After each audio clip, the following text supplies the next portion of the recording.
Ladies and gentlemen, this is the 12th and final round. Right hand, Golovkin steps in and down he goes again. Unbelievable. Mayweather makes him pay. What a rookie mistake. A sensational left hook by De La Hoya. It's facts. I'm the best. You know what I mean? Sometimes I don't want to believe it myself, but it's the truth. I'm the best. I'm going to show you how great I am. From Southern California, this is the Last Round Podcast. Welcome to episode 135 of the Last Round Podcast. No Daddy Z today, but we have, I think, our most reoccurring guest, the editor-in-chief of The Ring magazine, Dougie Fischer, who's actually joined us from Ohio whilst he's on vacation, Dougie? Yeah, that's true. Columbus, Ohio, top of the food chain. Some Wait, I've been on your show more than anybody else? I'm the most recurring guest? Yeah, I think so. I think you, probably Tom Gray, Andy Clark, Kevin Aioli, but I think you. Oh, wow, I'm in good company. All right. Yeah, I think you by far. I think, but at least Ohio, there's a lot of good boxers, past and present, coming out of that region. Oh, of course, yeah, out of Cincinnati, out of Youngstown, of course, out of Akron, Ohio, out of Toledo. You know, I think Cincinnati has the talent. I think Youngstown has like the hard-nosed guys. Cleveland, a lot of good fighters out of Cleveland. Youngstown and Cleveland, those are tough cities. You know, those are like they're like factory cities. You know, back in the day, like real industry towns where everybody worked for whatever, a steel company or an automotive company or whatever. But they have a strong work ethic and a history that goes back to the 30s. Cincinnati, you know, it spawned guys like Aaron Pryor. That was the home of Ezzard Charles, like literally, like arguably the greatest light heavyweight of all time. But maybe, you know, when you put together the mythical list of the all-time great pound for pound, maybe Ezzard Charles, you know, his resume, it stacks up with the best of all time. I think he's in my top 10 pound for pound all time. I don't know if Adrian Broner lived up to his potential, but, you know, winning titles in 4 weight classes is something, even in this day and age, you know, with 17 weight classes and right. A lot of world titles. And, you know, I don't think Adrian could tell us, you know, who he beat for each of those titles. You know, I'm sure he's like, I don't know who I beat, to win the WBO 130-pound title. But he's, you know, he's a player. You know, he's been a player for like 10 years, and he's a tough guy, and he makes for good fights. He makes for good events. Do you remember a guy named bantamweight named Tim Austin? You remember Tim Austin? Mm-hmm. Yeah, he was an Olympian. I think he was a 92 bronze medalist, and he won I think it was the IBF bantamweight title, but he was sensational. What a talent he was. And there was an Olympic silver medalist named Ricardo Williams. I don't know if you remember him. Yeah. Amazing amateur, and he fizzled out as a professional. That's the thing about the Cincinnati talent. They're all kind of like street level guys. Like there's the gym, and then there was the streets, and they never could, like a lot of them, not all of them. I'm not saying that about Ezzard Charles or Tim Austin, but I am saying that about Adrian Broner and Ricardo Williams and Aaron Pryor. And Aaron Pryor is arguably a great fighter, but, you know, the call of the streets was really strong. So they kind of burned the candle on both ends. And they could have been a lot better than they were. That's what I'm trying to say here. But, Robert Easter Jr. out of Toledo, Ohio, and Sean Porter out of the Cleveland area. You know, a lot of talent in Ohio. And then in Columbus, that's where my childhood was spent, there was this tournament that was part of the Ohio State Fair, a boxing tournament. And it was as big as New York City Golden Gloves or any national tournament. It was as big as the National Golden Gloves or the USA Championships, because everybody, all the top talent from around the country was there. So it's a boxing area. Yeah. Terrence Crawford. Crawford's out of that area, right? Oh, no, Crawford is Nebraska. Oh, that way? He's real Midwest. Yeah, Omaha, Nebraska. Yeah. All right, let's dive into the fight reviews. So, did you watch the MTK show, Dougie? On the Friday the 25th, we had Ricardo Sandoval, 19-1 against KO over Jay Harris, 18-2. You know Ricardo Sandoval, though, from Riverside, one of the Henry Ramirez's kids. Yep. Yeah. Great performance from him on the MTK show. Some great matchups, obviously. Yeah, and you can never overlook those guys out of Riverside. Like, there's a lot. You talk about boxing, and we're just talking about boxing talent coming out of Ohio. That part of, all over Southern California is crazy boxing talent. But the talent that comes out of Riverside, there's a system there. There's gyms for them to work out. There's an infrastructure for that talent to be cultivated, right? For them to be polished, for diamonds in the rough to be polished. And Henry Ramirez is a big part of that. And Thompson Boxing, the promotional, they do a lot of club shows, but they're more than just a club show promoter because they actually develop club fighters into prospects and prospects into legit contenders and legit contenders into world champions. And some of those folks might they might wind up in the Hall of Fame. Thompson Boxing is just 20 years old, but Tim Bradley came out of that system. There was a bantamweight champion named Yanni Perez who came out of that system. Josecito Lopez, who is, a perennial contender in a number of weight classes, but, mainly welterweight. Danny Roman. But he was, Danny Roman, who went on to be a unified belt holder at 122 pounds. And there's other guys, they know how to cultivate the talent. And if the talent is dedicated enough, and willing enough, they transcend, Southern California, But the great thing is about them, Tim Bradley, he had never fought outside of California before he got his title shot against Junior Witter. I forget what year that was, but that was for the WBC 140-pound title. And he was a huge underdog.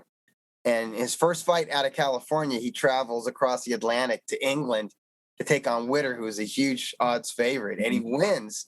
And it was kind of like, it was an eye opener for the boxing world, where it's like, wow, this like Thompson Boxing, a club show promoter developed a world champion, and they didn't stop there. So, they're a big part of it, but Henry, it starts with the talent and then the gyms, and you got to have a good trainer to cultivate, talent. So fighters who come out of that region, and they've got somebody like Henry Ramirez behind them, you can't overlook them ever. But that's there's a bunch of fights that there was a busy weekend of boxing, and there's a bunch of fights that I have to catch up on this week. That's one of them. There was the cruiserweight fight. There was the middleweight fight, Johnny Beck versus Rob Brandt. I've seen a couple rounds of it, but I haven't seen the fight in its entirety. And unfortunately, because there were like 3 shows kind of overlapping, there was the DAZN show, there was the ESPN show, and the Showtime pay-per-view. I'm real bad at multitasking. Like, I had 3 screens. I had ESPN on my laptop. I think I had DAZN on my phone, and I had Showtime on the TV screen. But I can't, and you know what, I'm tweeting, so I can't I can't say that I was watching all 3 at the same time. I can only focus on one.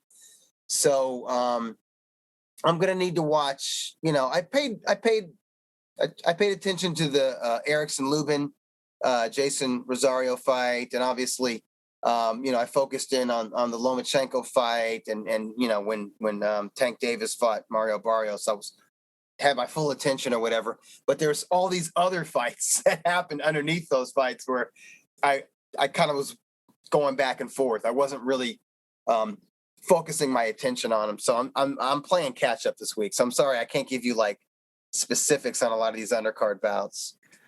What do you think the upside is for someone like Ricardo Sandoval in that division? Obviously, winning this fight, he puts himself in a mandatory position for the IBF flyweight champion, which is Sonny Edwards. But obviously, as we know, the flyweight division really is pretty hot at the minute. It's deep. Yeah. The thing is, I mean, you can look good on one fight, and then in your very next fight, you can get upset by somebody that everybody's overlooking because the talent is like that. And with these lighter weight classes, these guys cross the street. They fly over oceans. You know, they'll go anywhere.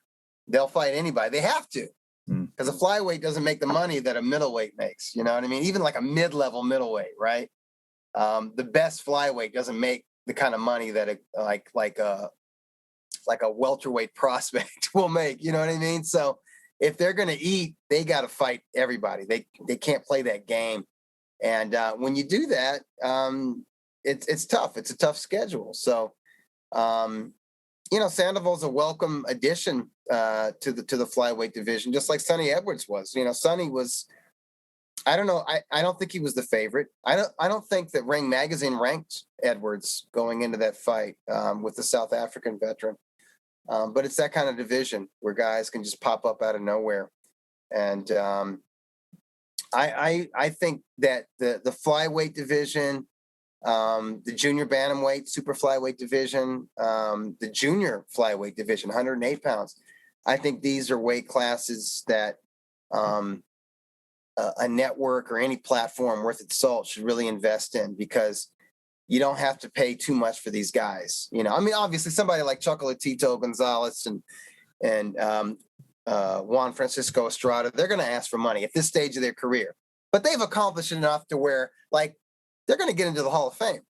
You know what I mean? But the other guys, the up and comers, like you don't have to break the bank to make a good fight, to make a unification fight at 108 or 112 or 115 pounds. And they always make for good fights. They just do. And I think I read somewhere the WBO title holder from Japan, the flyweight title holder, is it Junto Nakatani? So his name starts with a J, Junto. I think it's Junto. Yeah. He's going to fight the former WBO junior flyweight champion, Angel Acosta. The boy. Yeah, I think he was. Or at least he was at one time. Yeah, I think he's with Miguel Cotto's promotion, and Miguel Cotto has a relationship with Golden Boy. But yeah, Tito Acosta, and I'm just like thinking there's no way that fight's not going to be awesome. It's a good fight, you know, and there's so many different matchups at 112 like that, and the fighters are willing to face each other. I mean, that's the thing. So it's I don't know how great. I don't know how long, you know, how good Sandoval, or I don't know, you know, how what kind of a win streak he can put forth if he's fighting the top guys at flyweight. But I don't really care. To me, it's about the fight, not about getting the W over and over again. You know, if a fighter goes 4-5 in his next 9 fights, if they're all good fights and it's quality matchups, then I'm happy. I'm satisfied as a boxing consumer. Dougie, you know, we always talk about the flyweights not getting paid compared to, you know, the more attractive weight classes, the welterweights, the middleweights. Off the top of your head, what do you think a flyweight would get for a title fight? Well, definitely less than $1 million. Oftentimes they're under 6 figures. You know, even at the world level, these guys are fighting, you know, for 60,000, 70,000, 80,000. And they're happy to make that much. It took,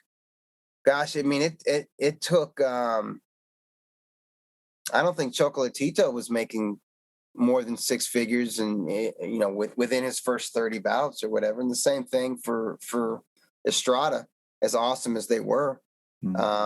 It's very rare for a flyweight or any, you know, a sub featherweight to make in those high 6 figures, you know, like other fighters that are on the world class that are heavier, the heavier weight classes. They expect it.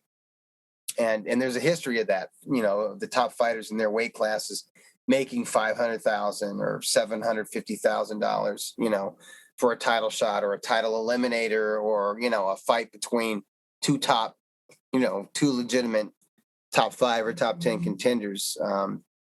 And it's different. Yeah, definitely. When you get to like 112 pounds, oftentimes, especially if it's not happening in the United States and it's not on a major platform, you can bet these guys are not making $100,000. And I mean, after manager, medical, taxes, they're not taking home a great deal of money. No, they're making as much as like a teacher is making. You know what I mean, per year. You know what I'm saying? They're making as much as a postal worker makes, or whatever. Even in some cases, the person bagging your groceries, they're making that kind of money when it's all said and done at the end of the year. They made a lot of money for just one night, but after taxes and the manager's cut, and the trainer's cut, and the cornerman and all that, and just the training expenses or whatever. If they're only fighting, twice a year or 3 times a year, they're not, after taxes, they're making like, maybe $30,000 or $40,000 or $50,000 for the entire year. Right. They're blue collar. You know what I mean? They're not. They're making what white collar professionals make, as soon as they get their job, right, in the entry level, and they're making what minimum wage folks are making, at the end of the year. For some of the best action-packed fights we see, it doesn't. Yeah, it's not fair, but I mean, it's just like, especially here in America, our ideal of what an athlete is they're giants. Americans are bigger, on average than people from other countries. And I mean, even our golfers are big, man. Our golfers are looking juiced up now. You know what I'm saying? But the major sports in America, football and basketball and even baseball, they're big. They're big guys. Like the average size is like 6'4" and 225, 230 pounds. And those aren't the big guys. Those aren't the big athletes. Those aren't the linebackers. Those certainly aren't the centers in the NBA. So our ideal of a world-class athlete is of a physically imposing specimen. And when we see grown men, who weigh in at 108 pounds and 112 pounds, we're like, Americans are thinking like, my kids are bigger than you. You know what I mean? Like my kid who is in 7th grade dwarfs you. I can't take you seriously. These are casual sports fans. These are general sports fans. So it's hard. They need a lot behind them. And listen, Naoya Inoue, right? He's awesome, right? He's in everybody's top 3 or 5 pound for pound. And he's getting a big push from Top Rank and ESPN. Just before his most recent fight, ESPN did like a little, one of those little like fight hype documentaries or whatever, like a half-hour show. And I was one of the people that they talked to, and they talked to a bunch of, boxing insiders and fight scribes, and we're basically telling the public how great this guy is, how awesome he is, how exciting he is. But when you look at Twitter and people talking, it's just the hardcore fans that are excited about Inoue as much as he's accomplished. He's a 3-division world title holder. He's a Ring Magazine bantamweight champion. He's a unified. He's got 2 major titles at bantamweight. He was in Ring Magazine and everybody else's fight of the year for 2019 against the future Hall of Famer, Nonito Donaire. And it's like, he's got all these accomplishments. And if you look at his record, like half of his fights were against legitimate top 10 contenders. You know what I mean? But he's a little guy, and he's not from this country. And, I follow Twitter, and, I follow a lot of people, and there's people who are like, kind of like celebrity fight fans, right? Like the NBA player, what's his name? Lillard. I'm not an NBA guy. Damian Lillard, yeah. Damian Lillard, right? Yeah. I think it was like last year, and he was like, he gave everybody his pound for pound, and he left Inoue out, right? And people, the hardcore heads come at him like, really, dude, you're gonna leave out Inoue? And he's like, well, who is that? I don't know who that is. Is he good? And he was being honest. He wasn't being an asshole. He was just legitimately asking, like, I haven't heard of this guy. Is he good? And this is before he had fought on this, major U.S. platform, ESPN. At that point, he was in the World Boxing Super Series and he was fighting on DAZN. That was the only way you could watch him in the United States, that and YouTube. So it's a hard road for sub featherweights. It really is. It's hard. It's tough for featherweights. It's tough for sub welterweights in America. The glamour divisions in America are welterweight, middleweight, and heavyweight. And everyone in between, even cruiserweights and light heavyweights, they get kind of overlooked. It's always been that way. Moving on to the 140-pound division, Saturday from the State Farm Arena, Atlanta on Showtime. Gervonta Davis moved to 25-0 with a TKO 11 victory over Morrell-Cazares. What did you think, Dougie? I thought, Morrell-Cazares started well, probably took the first 5 or maybe even 6 rounds away from Gervonta. I think after 4 rounds, I had it 3-1 for Barrios, and I was thinking it could be 4-0 for Barrios. And mostly because Davis is a low volume. He's a puncher and he's a pressure fighter, but he's a low volume puncher. He doesn't let his hands go. He wants to be in range. He wants every punch to count, and he loads up with single shots. And I think Davis is a brilliant talent. I think he's got pretty good technique. He's obviously an athlete. He's gifted with world-class speed and power, and he just has an uncanny ability to let the right punch go at the right time, and he makes his punches count. But 2 areas of improvement. One would be putting his punches together, because I think he loads up with 1 shot at a time too much, and the other cutting the ring off. And Barrios was moving on him and just outworking him. He was working his jab. He was utilizing his height and reach advantage, and he was landing more than Tank was. He wasn't hurting Tank. He really wasn't discouraging Davis at all, but he was landing more, and so he was winning those rounds. At least over the first half of the fight, he deserved to be ahead on the official scorecards. I'm not sure if he was, but he deserved to be. I know he was on Showtime's unofficial scorecard, Steve Farhood's scorecard. And I agreed with that. Yeah, he wasn't ahead on the official scorecards, amazingly. Yeah, no, listen, I thought that, I think after, let's see if I have my notepad with me. I scored it. I thought at some point Tank took over the fight. Here.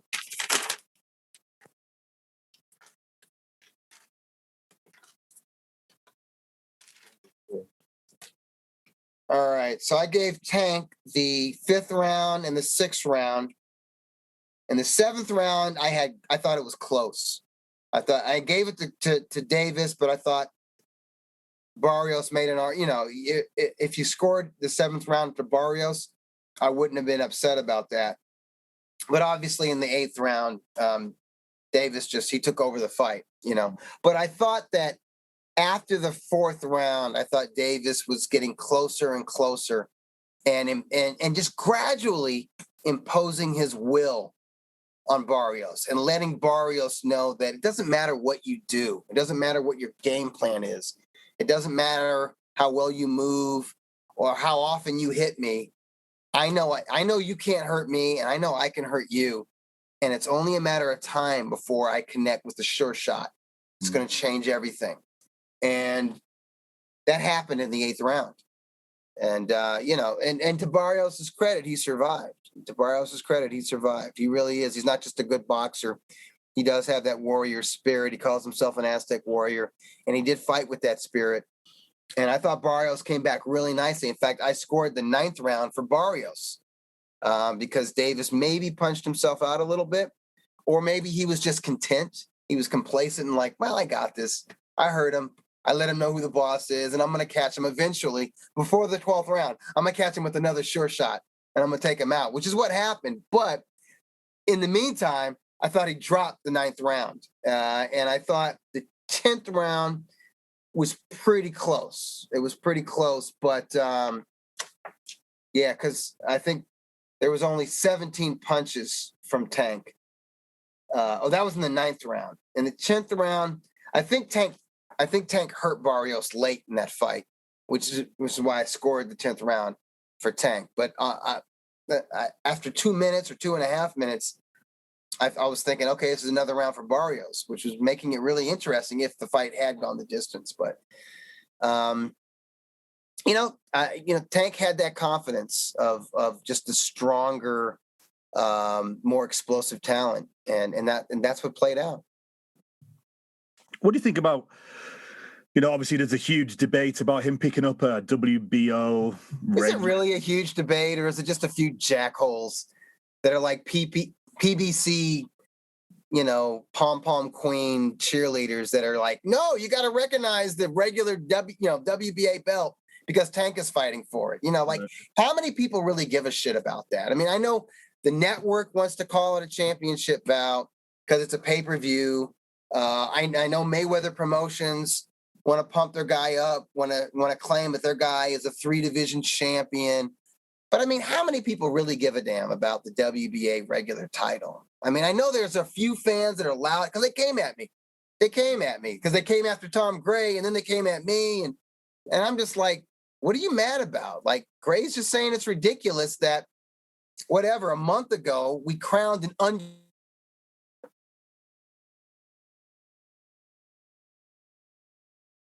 weight champion. Oh, did you freeze there? You're back. Uh-oh.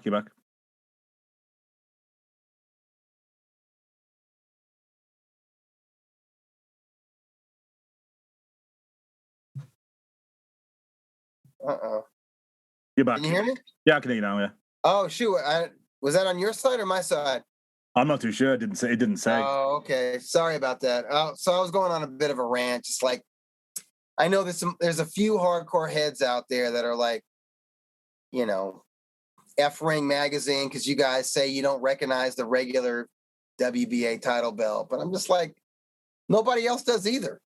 The casual fan, and here's the thing, Leonard Ellerbe of Mayweather Promotions. And by the way, I kind of like Leonard. I don't dislike Leonard. He's just doing his job.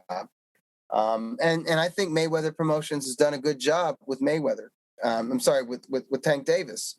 But his whole thing is that Davis is a transcendent type of star, right?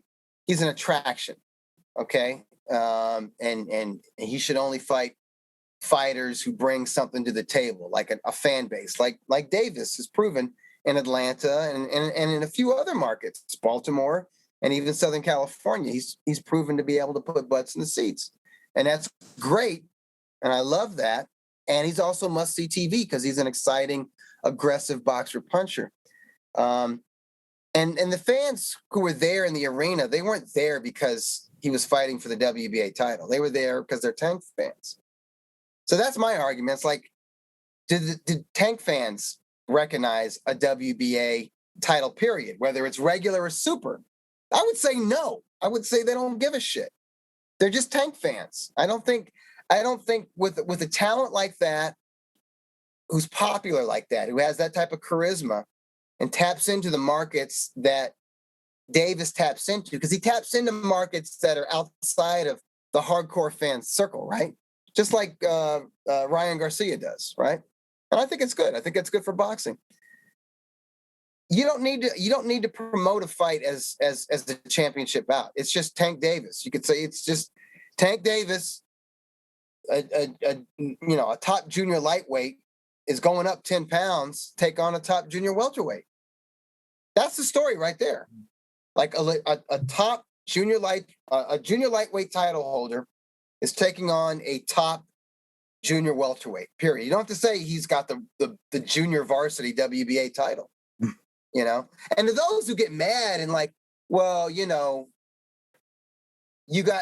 had people like pull up tweets of mine from, last year or, 2 years back saying, well, you just mentioned it. I'm like, well, we never said we wouldn't mention a fucking WBA regular title. We just don't recognize it as a world title. We can still talk about it. You know what I'm saying? We can still tweet it. We could say, and I will say it's the regular title. I won't say it's a super title. But if Ring Magazine is going to recognize one WBA title, obviously it's going to be the super title, because the super title is going to be held by the more accomplished fighter. You know what I'm saying? And if you ask me, it's the Ring Magazine champion is the real fucking champion. And anyone who wants to debate that, look at who is the WBA regular title holder, and look at who's the Ring Magazine champion. And you tell me who's the better fighter in every weight class. You tell me who is the real champion. Is the real champion at super middleweight Canelo Alvarez, or is it this guy who just fought, the WBA regular belt holder? I can't even think of his name. Do you know his name? WBA regular? Yeah. Who's the WBA regular super middleweight title holder? Champion in quotes. I can't remember. You can't even tell me, but yeah. you know Canelo Alvarez is a champion at 168 pounds, right? And it goes for every weight class. You're going to tell me who you're going to tell me is the lightweight champion, right? Is it Teofimo Lopez or is it Tank Davis? Tank Davis has the WBA regular belt at 135 pounds. But Teofimo Lopez, the Ring Magazine champion, has got the IBF, the WBO, the WBA super title, and I don't, the WBC belt. Okay, that's held by Devin Haney, and Lopez has got the WBC franchise belt, which is the problem. There's just too many variations of sanctioning organization belts out there, and it's getting harder and harder to crown an undisputed champion.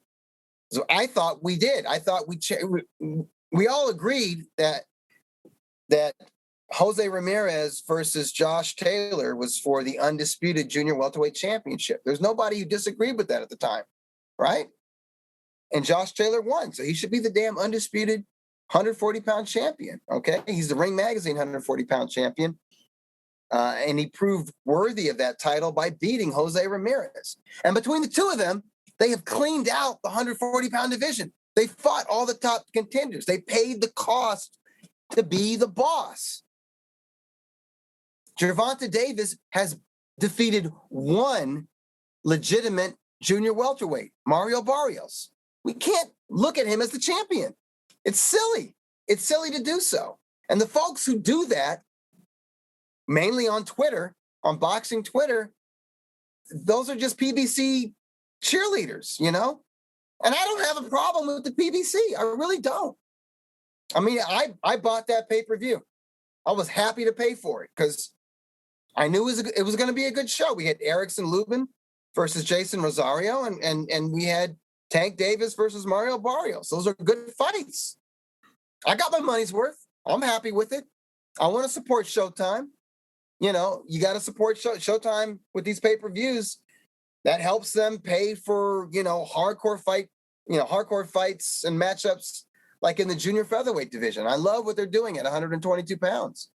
I really do, with Stephen Fulton and Brandon Figueroa and Danny Roman and Angelo Leo and all these guys. They're doing a nice little round robin there, and I'm more than happy to support Showtime. I love Showtime. So I'm not a hater. I'm not, it's got nothing. It's nothing against Tank Davis. It's nothing against Mayweather Promotions. It's nothing against Al Heyman and the PBC. It's nothing against Showtime. But that belt that Davis has, that does not make him a champion at 140 pounds. End of story.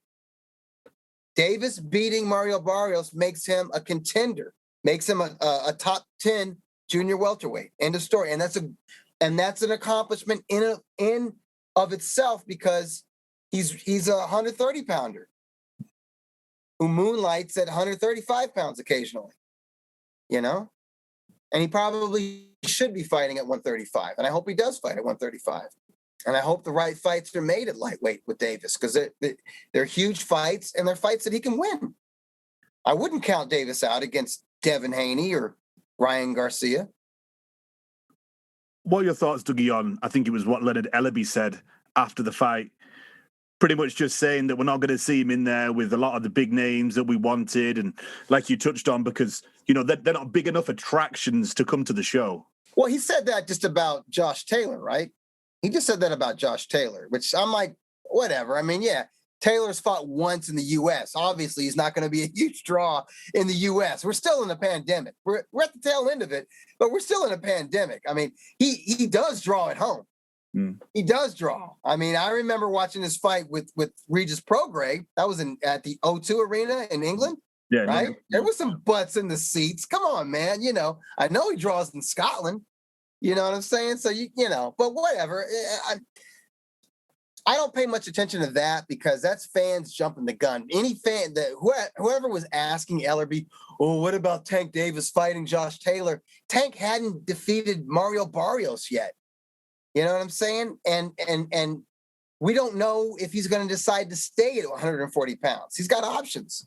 No. And at his height, it makes sense for him to drop back down to 135. I don't know if he's ever going to make 130 again, because I know that's not easy for him. He's a thick dude, right? The big head, big neck and big head. He's a bull. 135 is probably where he belongs, and I wouldn't complain about that. So, if he's got more options at lightweight, I'm not going to sit here and pontificate on how he's going to do against the junior welterweight champ, especially knowing that the junior welterweight champ is probably going to have one more fight at 140 and then move up to 147 to challenge Terrence Crawford, which I'm totally cool with, by the way. Knowing the boxing sphere as you do, who would you see Gervonta in with next? Someone that would actually make sense, because all that crossing the road and, keeping each other away from each other. Who could you see? Well, he's from Baltimore and he's a draw there. And Gary Russell, the WBC featherweight champion, he's from that area and he draws okay. He would be a bigger draw if he fought more than once a year. Right. But he fights once a year. But here's the thing. When he does fight once a year, he reminds us how talented he is and what a skilled technician he is. What a great southpaw. I mean, he's, they can meet at 135, or 130. If he can make 130, that's fine. But Russell has said he would go up to lightweight for big fights. I think that's a big regional fight. I think that would sell well in the Beltway. If Washington, D.C., Maryland area, you know what I mean? So that's they're both on the PBC side of the street. I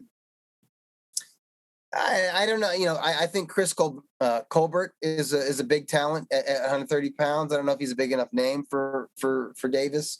I don't know if Davis is ever going to go back down to 130 pounds. And I don't know if Colbert would be willing to step up to 135. But that would be an interesting matchup right there. There's a Mayweather fighter who's got like one of those WBA titles at 135. Maybe it's the interim belt. What's the guy's name? I like him. Rolly. Oh yeah. Rolly's a character. He's a lightweight. Yeah, that's Rolly Romero. I like him. I like his personality because he seems like a nut. That could be a fight. I don't know. I don't know how well that would sell. I feel like at this stage of Davis's career, he needs names, and Gary Russell has been around long enough, and Russell has never had a big fight. Russell has never been in. I mean, he fought Lomachenko in like Lomachenko's third pro bout, but that wasn't a huge event. I mean, I was there for that fight. That was at the old StubHub Center in Carson, California.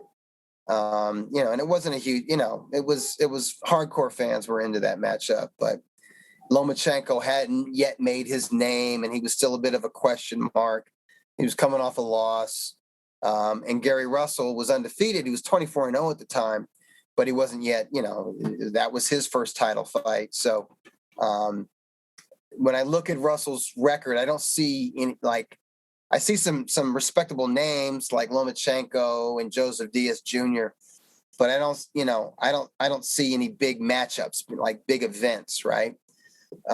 So Davis would make for a big event, especially in their home region. That to me makes sense. That's an interesting fight because Russell doesn't have the size and the power but he does have speed that can match Davis, and he has the technique, and he has the skill set. In fact, I would say Russell, and he's more experienced too. And I would say Russell's more mature, and his fundamentals are better than Davis's. So it's an interesting matchup like that. It's kind of like Russell would be the matador, and obviously Davis would be the bull. So it's an interesting matchup. So I think if that's a fight that can be made, they should make it.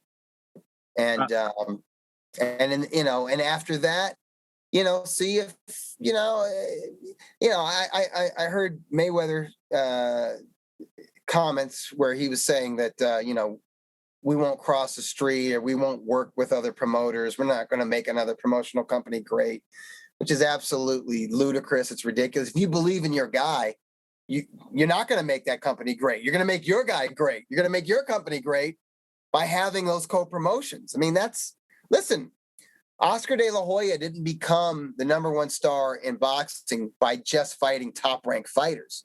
Occasionally, he had to fight a Don King fighter, like Felix Trinidad, or he had to fight a Cedric Kushner fighter like Shane Mosley, or he had to fight a main events fighter like Fernando Vargas. You know what I'm saying? And these made for big events. Corte was main events, as a matter of fact, and being in those fights, win, lose, or draw, it made him a bigger attraction. It added to his legacy. You can't just do it all on one side of the street. At some point, when you have a star fighter, you do have to fight the stars of other promotional companies. That's just the way it is. And it was no different for Mayweather. It's no different. It shouldn't be any different for Tank Davis, in my opinion. That's a great fight, I think. Kerry Russell against Gervonta Davis. Yeah, it's a makeable fight, right? Davis needs dance partners. Russell isn't getting any younger. He's never been in a big fight. He's never been in a huge event. He's never been in a pay-per-view main event. Well, that would be a pay-per-view main event. And a good local fight, if they're going to do it in the Beltway, if they're going to do it in that Washington, D.C., Maryland, Baltimore area, okay. That will put butts in the seats. That's what it's all about, right? Moving on that card, Erickson Lubin, 24-1, KO6 over Jason Rosario. This was for the WBC Silver Super Welterweight. Lubin kind of really showed us, the prospect that we thought he was years and years ago before he came across Charlo. A couple of years ago, he was 5 years ago. I think he was Ring Magazine and ESPN's Prospect of the Year. Was it that long ago? 5 years? That's gone. Yeah, it was a while ago. Yeah, I think so, because he lost. Didn't he lose to Jermell 4 years ago? Hasn't it been 4 years? Yeah. So he was going into that fight as the previous year's Prospect of the Year. He was only 21 years old. I think he was rushed. A bit in that fight. I didn't like that fight for him. I thought Jermell was way too mature, had too much experience for him. Also, in his physical prime. I didn't think Jermell would take him out in one round, right, but I thought he would take him out. You know what I mean? I thought it was going to happen, at some point in that fight. It happened sooner rather than later. But, he's bringing in Kevin Cunningham as his lead trainer, and he's fought the right fights. He's regained his confidence, his mojo. I think he's got a good ring identity now. He's more of a boxer puncher rather than a pure seek and destroy fighter. I think he's ready. I think he's ready now for the world class, truly.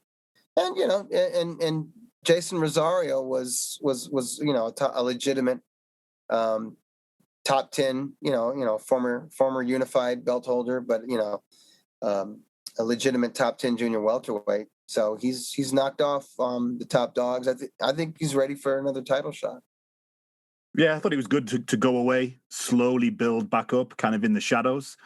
Yeah, and then come back. Yeah, and most of the time these guys do, actually, after these like shocking first round knockouts. The boxing world turns their backs on these dudes, but if they have the kind of amateur background that Lubin has, and the kind of talent that he has, then they can bounce back from a first round KO, just like Amir Khan did. Right. And believe me, I remember when Amir Khan got blasted out by that dude from Colombia, Breeders Prescott. Everybody just took a big old greasy dump on him. And it's just like, dude, he's got talent, but he made changes, right? So he crossed the pond, signed up with Freddie Roach, and got to work at the Wild Card Boxing Club in Hollywood. And he went on. They had a nice run together. I mean, they were fighting some good fighters, some good junior welterweights from Chino Maidana, and that was like a Fight of the Year candidate. That was probably his best ever fight. Yeah, Paulie Malignaggi, who was a top 10 guy, and he fought him in New York. And Zab Judah, a veteran, who I think came in with a belt. And so he unified the WBA and the IBF 140-pound titles. I thought he beat Peterson, by the way, and he fought Lamont Peterson in Washington, D.C. It's like, man, he had a nice little run there.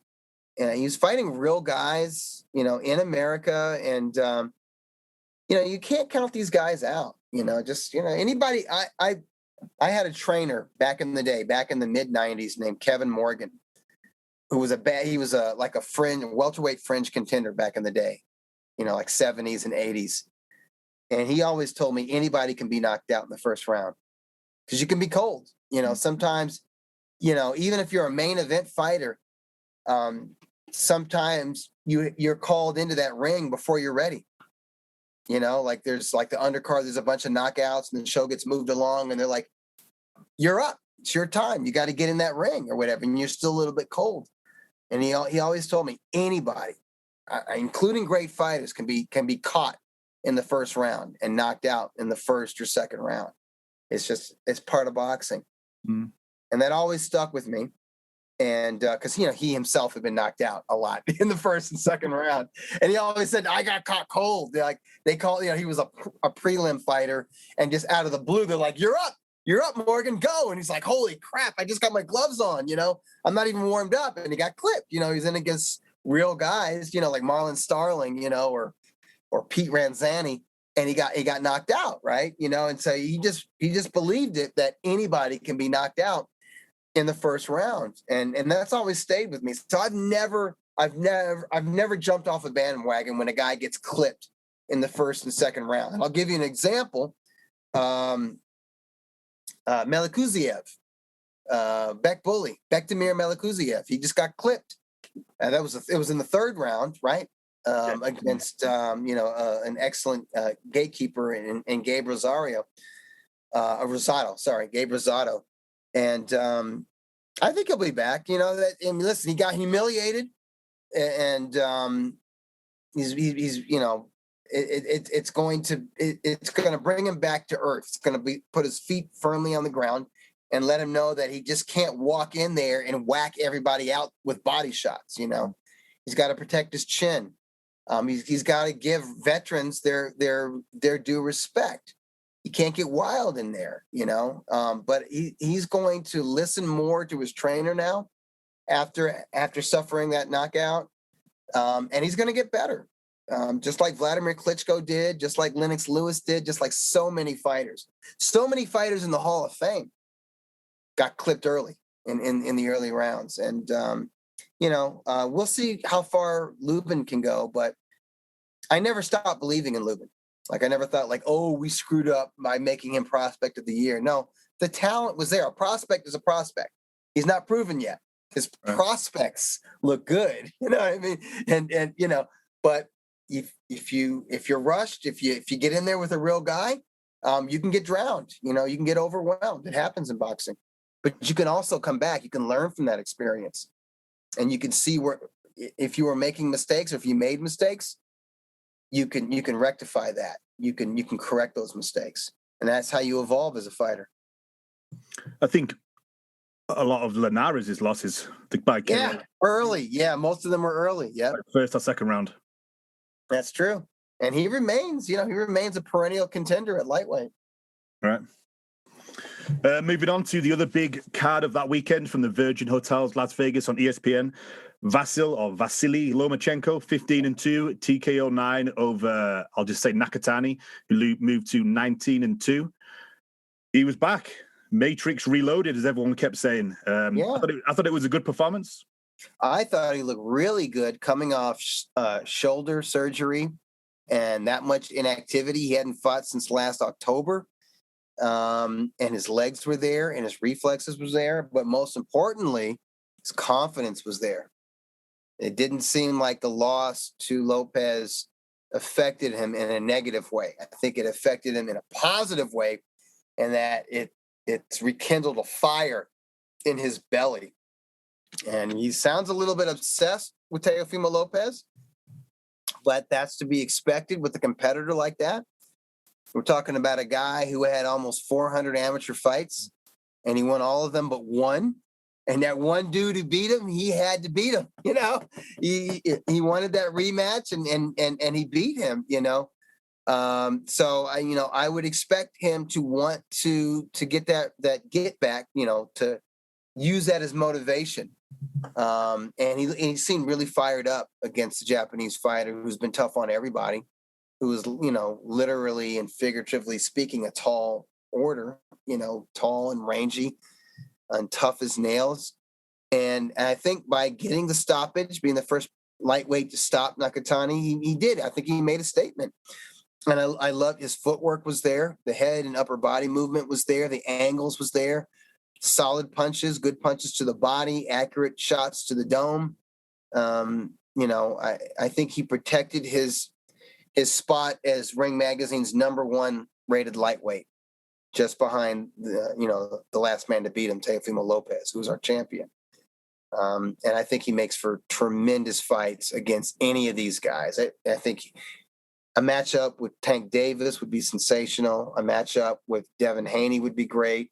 A rematch with Lopez would be awesome. A rematch, a fight with Ryan Garcia would be fascinating. I wouldn't count him out in any of those fights. I would probably only favor Teofimo Lopez to beat Lomachenko, as a matter of fact. And I think that's a winnable fight for Lomachenko. He just needs to make a few adjustments. He doesn't have to change much. He just needs to be a little bit more aggressive and confident in the opening rounds. He can't wait the way he did, and I don't think he had enough respect for Lopez. I think he really felt that Lopez was a front runner. I think he felt that Lopez would fade badly over the second half, which didn't happen. And now he knows better. And he knows that Lopez is not just this tremendous athlete. He's a smart boxer in there. He's a smart counterpuncher. So I think if Lomachenko gives Lopez's deserved respect and prepares accordingly, I think it's a winnable fight for him. My choice, my pick would be Lopez again by decision, but I don't think it's out of the question that Lomachenko can beat Lopez. Knowing how the boxing business is, and putting our business hat on, I hate doing that. Right? I don't like the business of boxing. If you were Teofimo Lopez, would you not just drop the belts and run to 140? It depends on how he feels as an athlete. If he is struggling to make 135, then absolutely. You do not want to face Lomachenko. Lomachenko is going to be more motivated as a challenger than he was as a champion. That's just how it is. You're hungry, you're on your way up. And his pride was hurt. His pride was hurt badly in that loss. So and not only that, he feels like the Nevada Athletic Commission and the judges had it out again, were against him. Like he was pissed off about I think it was Julie Letterman's card, right? It was really lopsided. Yeah. So in his mind, it's like, oh, they're out to get me. So he's got that chip on his shoulder too. Like he's going to come a lot harder. He's going to come a lot sharper than he did the first time around. So you don't want to face a guy like that being weight drained. You don't want to be compromised athletically, physically speaking. You want to be healthy. So if it's all about his health, if he struggles to make 135 against George Kambosos, and he gets by that fight, he needs to move up. You don't want to tempt fate. You really don't.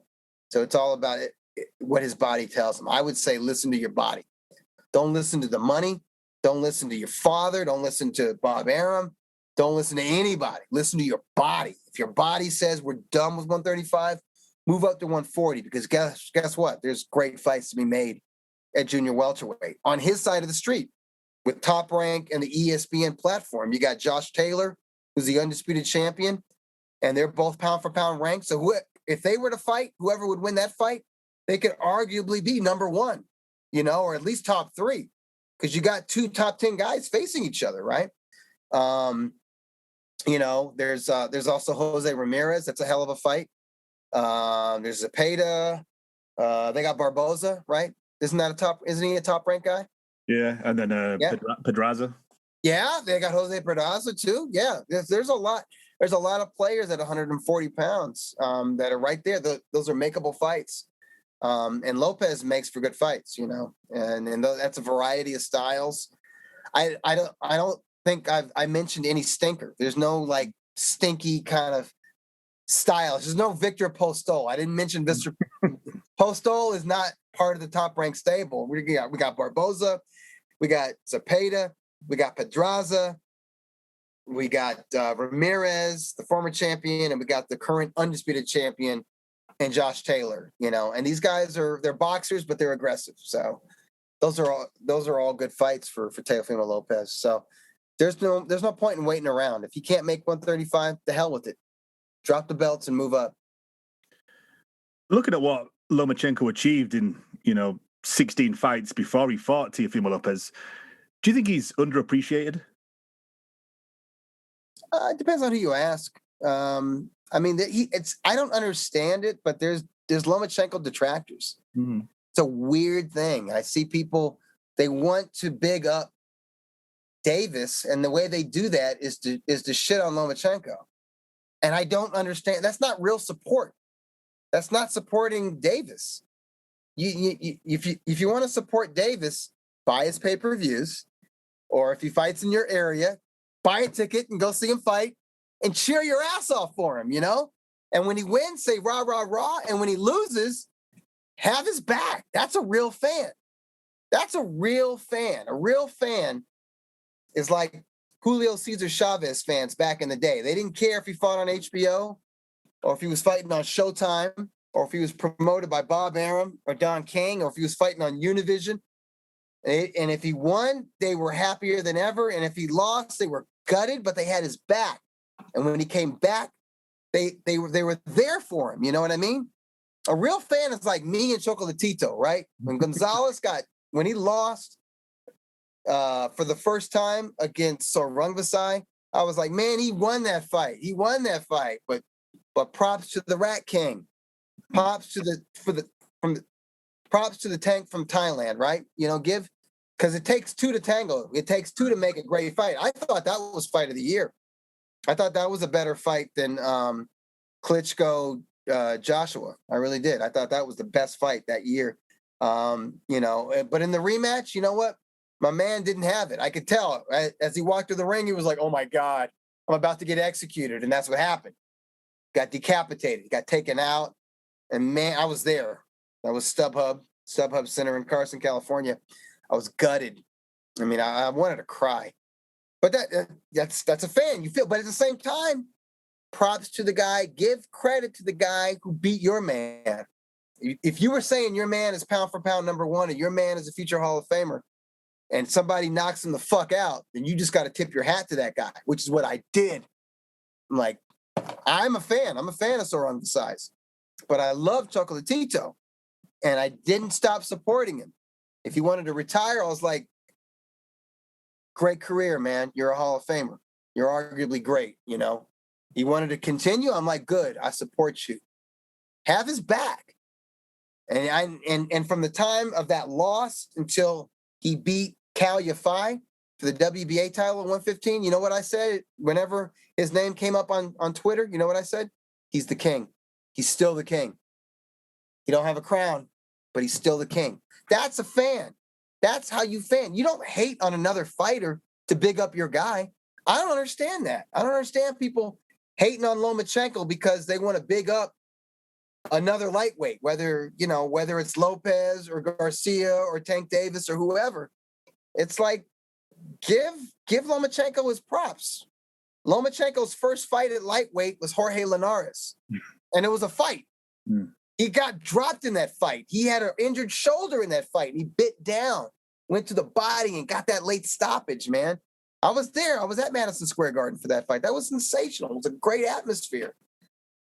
If you were a fan of Jorge Linares, you tip your hat to Lomachenko. Be like, man, I wanted my guy to beat you, and it looked like he was on his way, but you overwhelmed him. Just give him his props, He follows that up with Pedraza, man. He's collecting belts. You know what I'm saying? He wanted to be undisputed. He wanted to be unified. I don't understand how people can hate on that. I don't understand how people can say that he avoided fighters, right? Those who say that he ducked Devin Haney, I'm like, how did he duck Devin Haney? He went from Luke Campbell to Teofimo Lopez. Those are 2 top 5 guys, man. He went from Luke Campbell to Teofimo Lopez, who had the IBF title. It's like, he ain't ducking nobody. He's fighting real guys, man. It doesn't make any sense to me. So I don't understand it. But there are folks who love Lomachenko. There are folks who hate him, which I don't get, because it's not like he's a big time asshole. He's not out there talking shit about people. Doesn't really talk. He doesn't really talk, period. I mean, if you want to be mad about that, be mad about that, but don't hate the man. Respect his record. I mean, his first world title win was against Gary Russell Jr., who's still the #1 rated featherweight, according to Ring Magazine. Still WBC champion at 126 pounds. This is a guy that Lomachenko outclassed in his 3rd pro bout. And he's fought real guys from then. He fought Rocky Martinez, and he fought Nicholas Walters, and he fought Guillermo Rigondeaux. But we haven't seen Walters since, have we? No, he took Walters' soul, the Axeman. The only guy to knock out Nonil Donaire, man. Like, this dude's, that guy was a boss. Like, give him his respect. He's fought real guys, man. That's a concentrated resume. He doesn't have a lot of pro fights, but it's arguably a Hall of Fame resume. Played over 3 weight classes. So, I don't get anyone who has a dislike for Lomachenko or the need to detract from him, because you really can't when you look at who he's fought. And that's what it really comes down to. It's not so much belt collecting or even division hopping, because we're talking about an era of 17 weight classes. We're talking about an era where you weigh in the day before the fight, sometimes 30 hours before you fight. We're talking about 4 sanctioning bodies, and some of these sanctioning bodies have multiple world champions in the same weight class. So it's not really about the belts. It's not really about the weight class. It's about who you fight. Were they quality? That's the bottom line. And when you look at who Lomachenko fought, just go to BoxRec and look at them. Those are good guys. Those are guys with winning records. They're tough. They're tough cookies. Fighting Orlando Salido in your 2nd pro bout, that's crazy. If Orlando Salido just beat the shit out of Lomachenko and knocked him out in 5 or 6 rounds, I'd still have respect that Lomachenko fought that dude, that Punisher, in his 2nd pro bout. That's crazy. But you know what? He took him the distance and had Salido, who came in overweight and was throwing a lot of low blows throughout that fight. He had Salido holding on at the end of that fight. He had Salido reeling in the 12th round. That let me know about Lomachenko's character right there in the 2nd pro bout. He let you know, man, he's a dog. That's what should count, On that same card, I think you said you saw some of the highlights. Zanibek moved to 10-0 after Rob Brandt was pulled out by his corner. Yeah, right thing to do. Yeah, very one-sided fight. I think it was good of Bomac to kind of, talk to him in the corner, tell him that Rob Brandt didn't have it. He just, I don't know what was going on. Mentally, he seemed checked out. He didn't have the same confidence that I'm used to seeing him fight with. Maybe he's one of these guys, and you get them from the amateurs all the way through the pros to the highest level of the professional ranks. You have some guys who just can't fight southpaws. Southpaws just mess their minds up. I don't know. He might be one of those guys, but he lacked confidence in that fight. I think he made Johnny Beck look a little bit better than he actually is.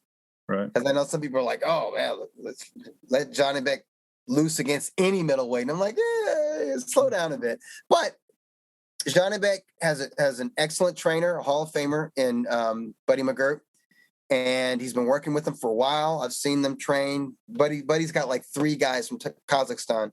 Johnny Beck is the brightest talent out of that trio, and he's learning. He's learning day by day and fight by fight. He learned a lot. I think he went the distance with a really good gatekeeper, Devon Alexander's brother. What's that guy's? That's his name. Vaughn Alexander. Vaughn. Yeah, Vaughn. Yeah, Vaughn gave him a tough fight, and that was good for him. It's good for him to go the distance and be in there with a dude he couldn't hurt, who was like, "Yeah, I'm going to get in your chest. Yeah, show me something." And I think that kind of sparked his learning, enhanced it in the gym. And I think he's gotten better fight by fight. And he's got kind of a funky, quirky, little bit unorthodox southpaw style. Yeah. He's a little herky-jerky in there, which is good. It's a plus.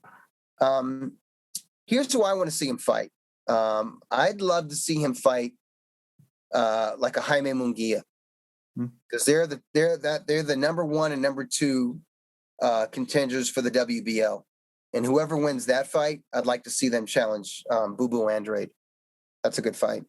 Those are interesting matchups. I like Johnny Beck against Munguia because Munguia is a good all-around boxer puncher, and he's aggressive, and he's been improving fight by fight. I think he's improving under Eric Morales, and he'll present something that I don't think Rob Brandt presented with. That's confidence and aggression.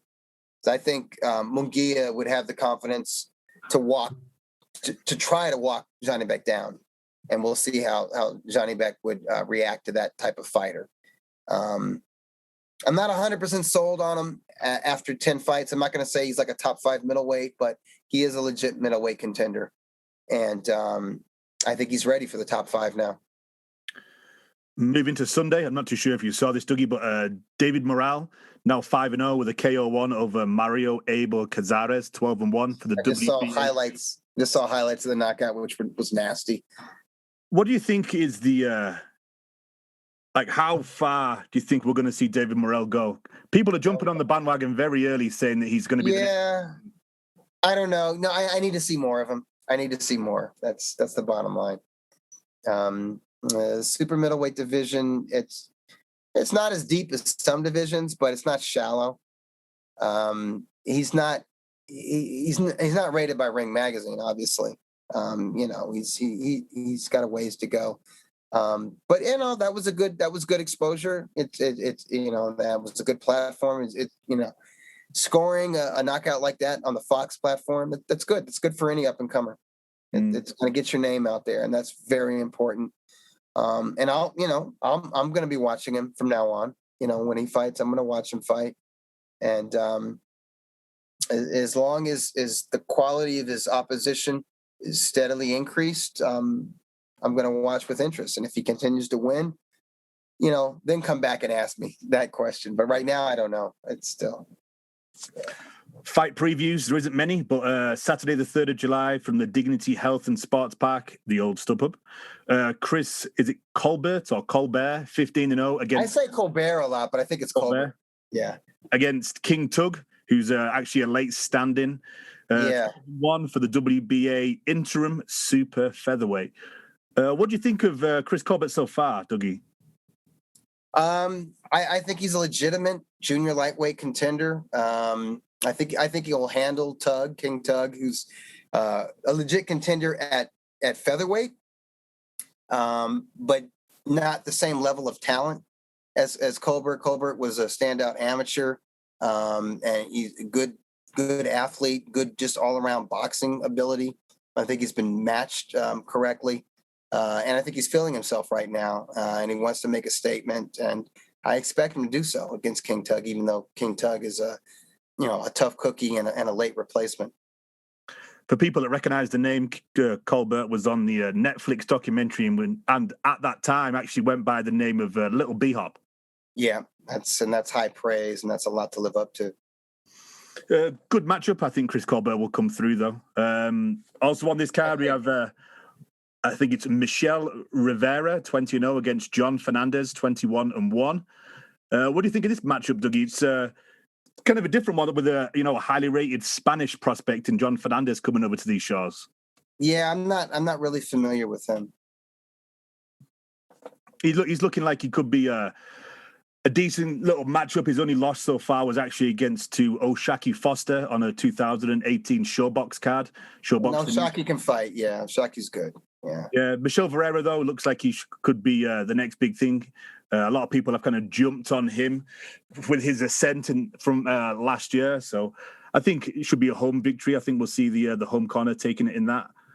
Moving on to Wednesday, the 7th of July from Australia. I think this is going to be on ESPN+.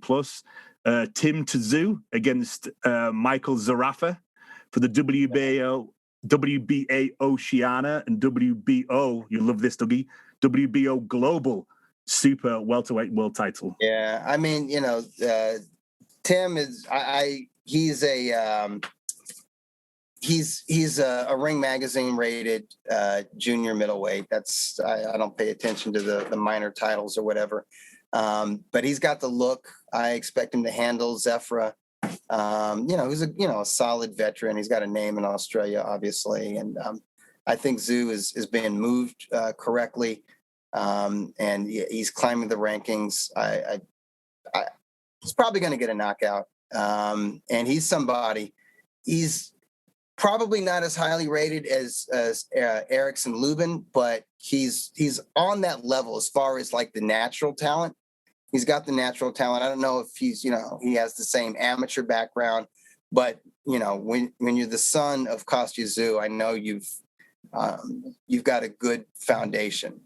I don't think his father would have allowed him to turn pro if he didn't think he had a future in this sport. And from what I've seen from Tim, he just impresses every time he's out there. I thought he was sensational against Jeff Horn.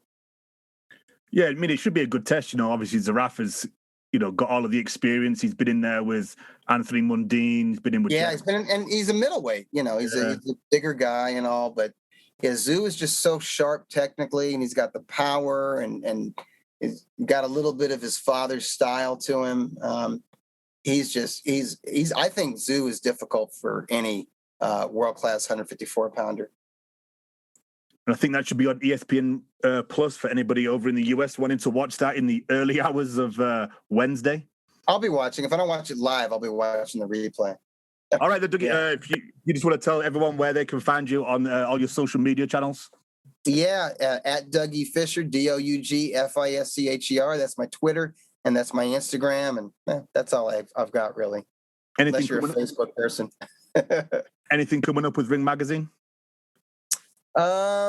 Cover of our next magazine is Manny Pacquiao, and we're following that up with a special edition on Julio Cesar Chavez, which we've just started production on, and we're really excited about that. So that's not too shabby. Following Manny Pacquiao to Julio Cesar Chavez, two iconic fighters, two all-time greats. Not Junior. Not Junior. No, not Junior. I don't think he even gets a mention in there. All right, and you can find for those who didn't grow up with Julio Cesar Chavez, if you wonder why he's so revered to this day, when you read this magazine, it'll take you on that journey of that career, from 1980, right up into the late 90s, and you'll understand why he's considered to be an all-time great. Dougie, thanks again for giving us your time whilst you're on vacation. And you can find us at The Last Round 12 on Instagram and Twitter. And be sure to join us next week. This is The Last Round. Thanks for supporting and listening to the show. Follow us at The Last Round 12 on social media. Rate, review, and subscribe. This is The Last Round Podcast.